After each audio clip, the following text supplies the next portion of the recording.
వాళ్ళు రాసి ఇచ్చి ఉంటారు ఈ విధానం. దాన్ని వీళ్ళు గుడ్డిగా అమలు చేస్తున్నారు. కానీ అధికారి ఓటేయటి రేపు పొద్దున. ఇవాళ నిన్నటిదాకా పింఛన్ తీసుకున్నటువంటి వాడు ఇవాళ రోజున ఒకటి పింఛన్ ఇచ్చినా జగన్ ఓడాడు, పింఛన్ పెంచుకుంటూ వచ్చినా జగన్ ఓడాడు, పింఛన్ 2000 చేసినా చంద్రబాబు ఓడాడు. కాబట్టి పింఛన్ వలన గ్యారంటీ ఓటు అన్నటువంటిది లేదు కదా అన్న ధైర్యంతో వీళ్ళే పనిచేస్తున్నారు. కానీ పింఛన్ ఇచ్చినా ఓడొచ్చు, కానీ పింఛన్ తీసేస్తే గెలిపిస్తారనుకోవడం మాత్రం అమాయకత్వం. పింఛన్ నోటికొచ్చిన ముద్ద గురించిన విలువ వాళ్ళకి తెలియలే.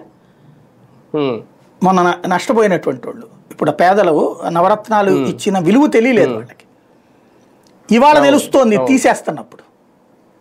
నా పక్కింటోడికి వచ్చి నాకు రాకపోతే ఉండే ఫీలింగ్ ఉంటుంది చూసారా, అది విపరీతమైన ఈర్ష్య. ఇప్పుడు వాస్తవంగా మొన్న ఇచ్చిన దాంట్లో కూడా కొన్ని వ్యతిరేకంగా పడ్డాయి, కొన్ని నవ్వు వచ్చినాయి అనమాట. కొంతమంది అని నేను పంపించాను, క్రాస్ చెక్ చేద్దాం అసలు ఏంటి అనేటటువంటిది పెన్షన్లు వీటి గురించి. అంటేను ఎట్లా తయారైనాయి అంటే ఆ పక్కింటి వాళ్ళకి 50,000 వచ్చినాయి, నాకు 35,000 వచ్చినాయి. ఎందుకంటే వాళ్ళకి పిల్లలు ఉన్నారు కాబట్టి వాళ్ళకి అమ్మఒడి కూడా పడింది, నాకు అది పడలేదుగా. అదే నువ్వు కూడా పిల్లల కంటే పడతారు కదా, నా పిల్లలు ఎప్పుడూ అయిపోయారు. ఇట్లాగంటే ఈ ఈర్ష్యలతో కూడా నెగిటివ్గా ఓట్లేసిన వాళ్ళు ఉన్నారు అంతే.